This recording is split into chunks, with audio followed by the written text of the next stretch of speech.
வணக்கம் மக்களே, நான் தான் உங்கள் தானோஜ். இன்றைக்கு இந்த வீடியோவில் என்ன விஷயம் பார்க்க போறோம்டா, சுவிட்சர்லாந்து போலீஸை பற்றி தான் பார்க்க போறோம். சுவிட்சர்லாந்து போலீஸ் 14 வருடங்களுக்கு பிறகு ஒரு சின்ன ஒரு சாதனை ஒன்று நிகழ்த்தி இருக்காங்க. அதை பற்றி தான் இந்த வீடியோவில் டீட்டெயிலாக பார்க்க போறோம்.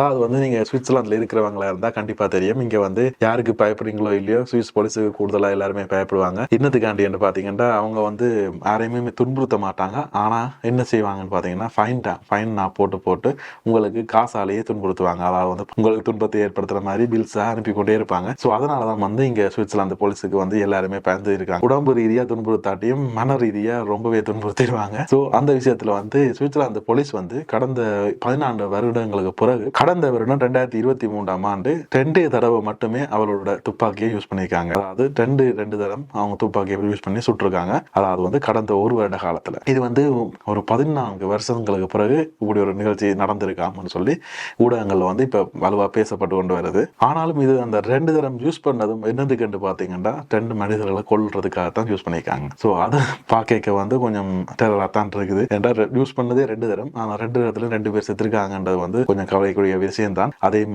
தவிர்த்திருக்கலாம் என்றது எங்களோட கருத்து. என்ன குற்றச்செயலில் ஈடுபட்டார்கள் என்று தெரியாம நாங்க ஜட்ஜ் பண்ணிடாது.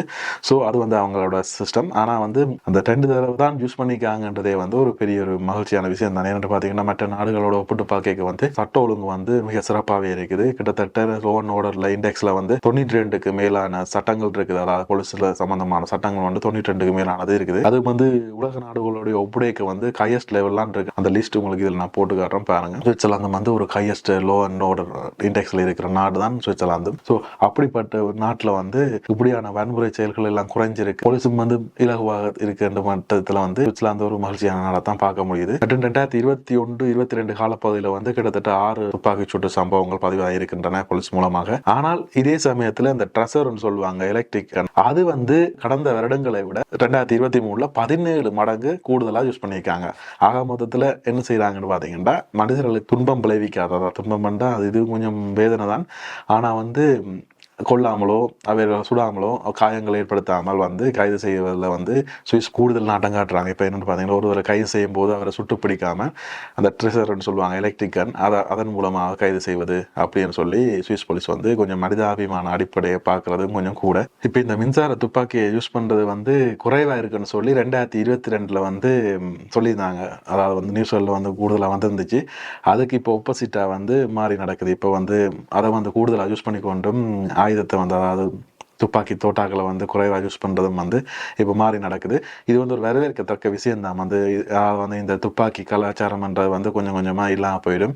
ஏன்டா சுவிட்சர்லாந்து ஒரு துப்பாக்கி கலாச்சாரம் மிக்க நாடு தான். இங்கே அந்த வகையில் போலீஸார் இப்படியான நடவடிக்கைகள், அதாவது இப்படி துப்பாக்கி கலாச்சாரத்தை குறைக்கிறது ஒரு வரவேற்கத்தக்க விஷயமா தான் இருக்குது. ஸோ இது ஒரு சின்ன செய்தியாக தான் வந்தது. நான் அதை டக்குனு உங்களோட பகிரணுன்றதுக்காண்டி தான் இதில் பகிர்ந்தேன். மற்றும் இதை மாதிரி நிறைய விஷயங்கள் ஒன்றிருக்கும் சுவிட்சர்லாந்து பற்றி.